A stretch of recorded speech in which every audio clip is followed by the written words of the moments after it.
It's Thrive Thursday. Hey guys, you ready to let the dogs out? What? Do what? Now, get ready because we're giving you the unique insight to help you thrive in a competitive market. Join us or die.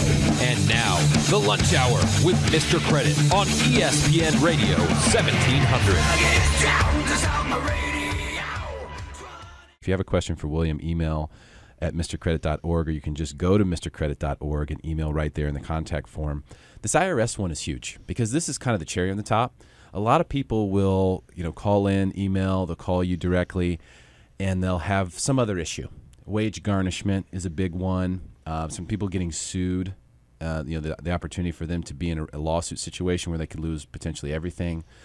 Things like that will happen, and that'll be the trigger for the call. But then we find out, you have some old tax debt here, and if it fits this criteria, that can also be discharged in the bankruptcy.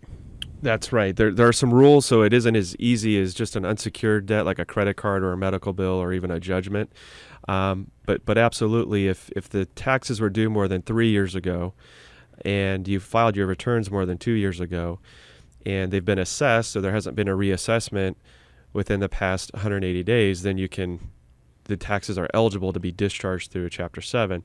And so that's really important for the listeners. If a lot of people, when they know they're going to owe taxes, they don't want to file the tax return. Big mistake. Because they're scared, to have that bill and have the IRS on them.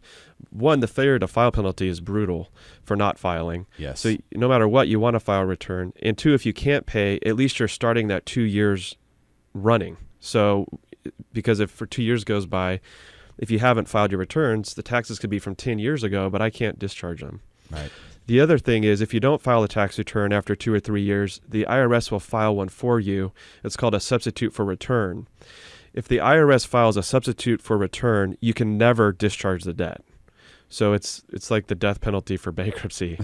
So that's why I always implore my clients, please just file the tax returns. Even if you know you're going to owe, it's okay. If you can't afford to send a check, that's fine. We can deal with that, but you need to get the returns filed for multiple reasons.